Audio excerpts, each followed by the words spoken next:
You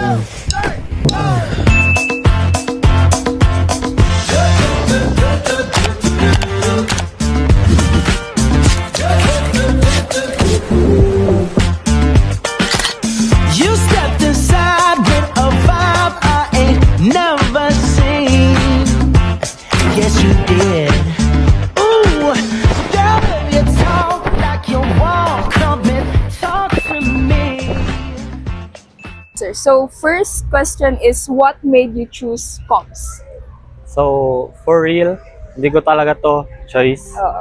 But maybe through God's plan, may purpose sa akin or sa atin lahat kung bakit nga pinapunta tayo dito sa comms, which is for me, I think made-develop talaga yung communications ko, most especially in socializing with people. And yun for me. Okay, so for me, comms was really yung first option ko. Nag-start siya nung grade 12 ako kasi I became a member of one of our clubs sa school, which is yung Speakers League Club. And yung ginagawa kasi talaga namin during that time was kami yung speaker, kami yung host, kami yung masters of ceremony whenever there are like activities at our school, specifically for senior high school. So, mas medyo na-expose na ako sa mga tao during that time. And yun, naging interested ako sa communications na course. Me personally, first choice ko na talaga ang comms ever since. So, from all the schools na in-applyan ko talagang comms na. Since nung grade 6 pa ako up until senior high school, I've been joining press conferences. Yes. From different contests, from news writing to online publishing to TV broadcasting. Yes. Sa akin kasi, first choice ko ang Bacom since high school. Kasi high school pa lang, I'm doing journalism activities like sa mga school publication. Kaya nung una pa lang, parang naisip ko, parang gusto ko yung communication or yung maging Bacom this college. Yun yung parang first choice ko kasi back in my hometown in Bacnotan, na-try ko na din gumawa ng parang organization sa municipality namin na focus siya sa journalism and parang community-based online channel siya wherein parang nagkukwento and nagre-report din ng mga news and susulat.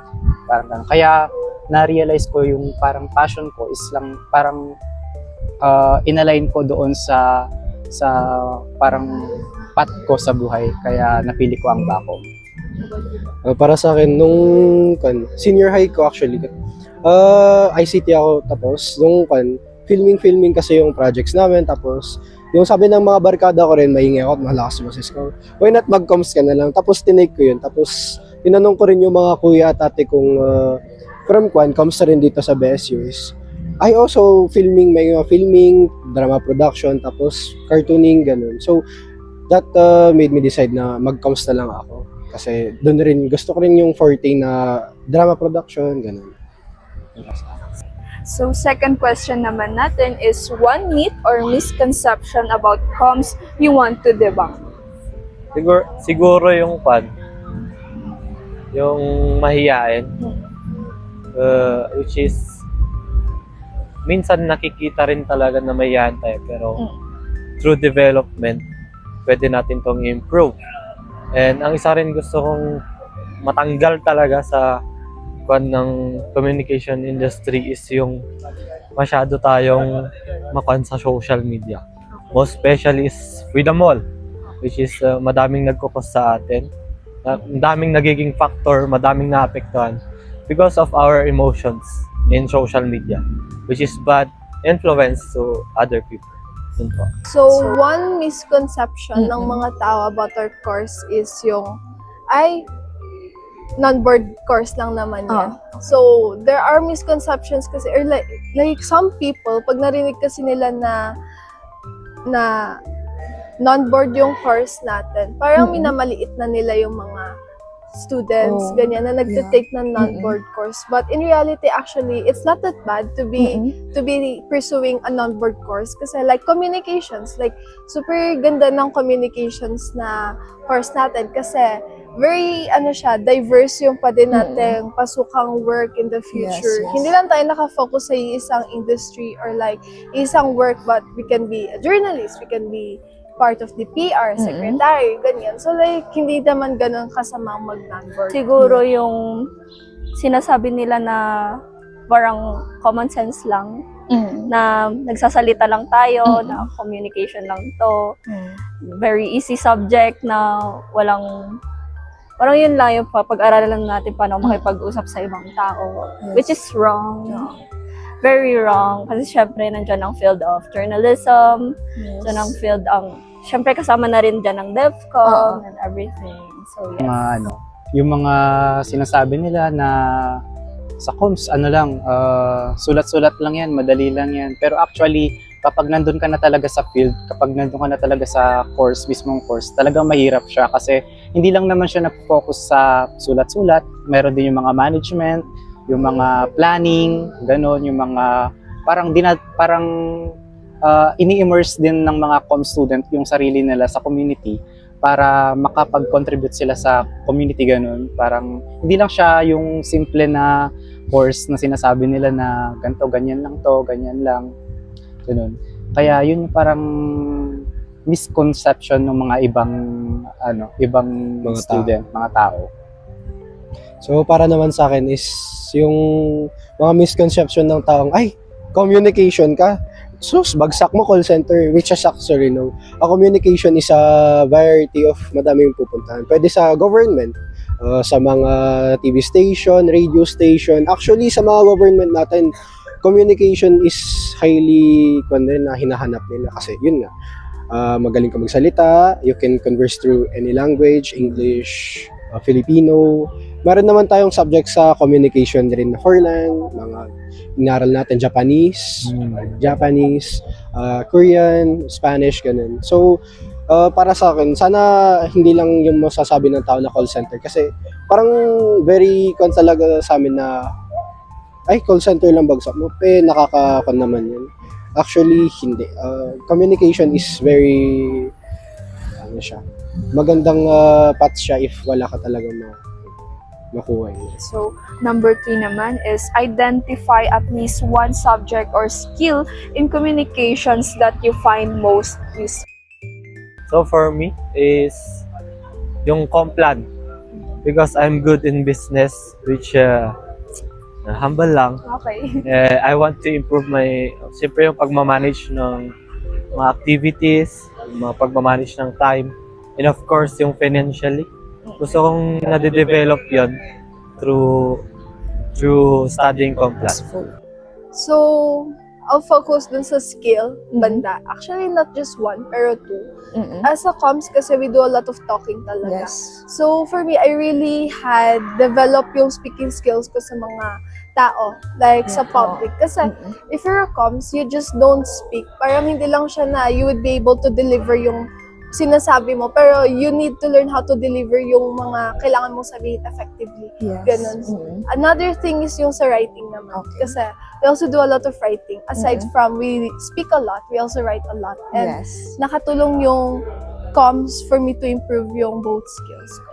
For me, from someone who studied journalism ever since I was in junior high school, journalism subject is very useful for me. Kasi syempre, though I have a background in journalism, it helps me to really see the perspective, Oh, yes. to really see the more broad view of what's really happening and how should I parang i-approach yung mga stories or mga problems na kinakaharap ng bansa or ng local community. Yes. Yung sa subject is sa communication management, which is under kay Sir Peter. Kasi doon sa communication management, natututo tayo kung paano tayo mag-plan, parang facilitate, parang mag-conduct ng mga activities within a community or within a organization. Parang parang maaga pa lang natuturuan na tayo kung paano mag-manage ng organization para in the future, parang madali na lang para sa atin yung pagmamanage ng mga ganong organizations or mga anything such like that. Para sa akin is communication planning. Kasi dito, parang nakukuhan ka ngayon in reality na yung mga ganito. Nagpa-planning ka. Parang sa buhay rin na nagpa-plan ka kung anong kukunin mo, kung anong gagawin after ng college. Ganun rin dito sa course na to. Actually, sa course na to, madami ako natutunan about planning rin. Tapos, na-immerse rin ako sa example, kung kukuha ka ng business, tapos after mo graduate, kumukuha na ng business. Natutunan mo na yung mga ganito, yung pagplan kung anong gagawin, yung negative sides ng business, kaya mong i-avoid yun. Tapos, sa mga events naman na nagustuhan ko is yung journalism seminar. Talaga. Super ganda kasi ang dami kong natutuhanan. Investigative journalism, cartooning, photojournalism. Very siya kung anong gusto mong kunin. Kaya hindi sinasabing broad lang ang communication. Talagang wide variety siya. So, fourth question naman natin is, what is the most memorable activity or project you've done as a comms student? So for me, as a communication student, ang isang memorable talaga sa akin is yung paggawa ng advertisement.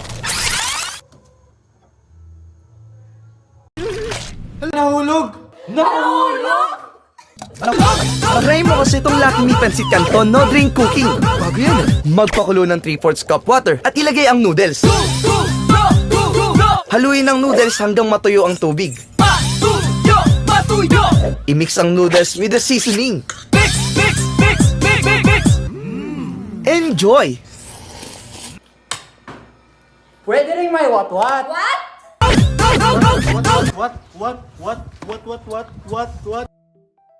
Shout out sa mga kasama ko dyan. Nagawa ng pancit canton na pinag-effortan namin tas hindi namin pinanood. Si Ma'am Kate kasi yun eh. Okay. Which is, ang isa rin na itong knowledge management na medyo nakaka-stress. Okay. Pero through traveling, of course, memorable to sa akin kasi nag-i-improve tayo as a communication student. Yun lang. For me, the most memorable is yung sa communication plan subject natin. Okay. Wherein we needed to find a specific business na saan tayo magpo-focus.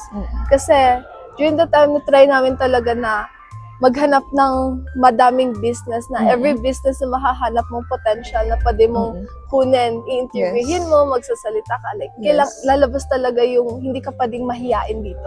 Mapipilitan ka talaga na kailangan mong magsalita kasi kung mahiyain ka, walang mangyayari. So, ayun, Complan was one of the most memorable talaga for me. For me, yung most memorable so far na activity na ginawa namin is maybe yung ginawa nating activity sa DevCom noon. Kasi syempre parang nag-interview tayo sa ibang mga tao, nalaman natin yung issues, and of course, parang doon na rin natin pinakita yung mga na pag-aralan natin previously nung first year. Yung kung paano tayo mag-approach sa mga tao and such. Yes. So far yung parang mas na-enjoy ko ngayon is yung sa output sa communication management, wherein yung parang content creation, kasi hindi lang naman siya yung parang video lang na parang gumagawa lang ng content sa social media, parang titrain din tayo kung paano mag-manage ng social media accounts, paano gumawa ng social media accounts, which is one of our specialization as communication student. Kaya yun yung parang na-enjoy ko ngayong SEM na gawin. Sa akin naman is yung pagsusulat sa journalism. Kasi doon rin is na-immerse kami na matrain kami magbasa, tapos mag-search ng mga news articles, ganun. Siyempre, kailangan natin yan sa pang buhay-buhay natin. Example ngayon na madaming tao na kailangan rin natin mag-improve sa magsulat, ganun. Siyempre, sa subject na yun kasi is talagang yung project natin ngayon na ganun, di ba? Yung magsusulat tayo, na-divide tayo sa mga Actually, very talaga siya. Daming gagawin pero mahirap. Pero rin. At the same time, masaya kasi na natatawa ka na lang kung anong pagkakamali mo sa pagsusulat rin, tapos yun, parang na-enjoy mo rin yung pag sa search ng mga news, kung updated ka lagi sa every event. BSU, global, mapa, municipality, ganun.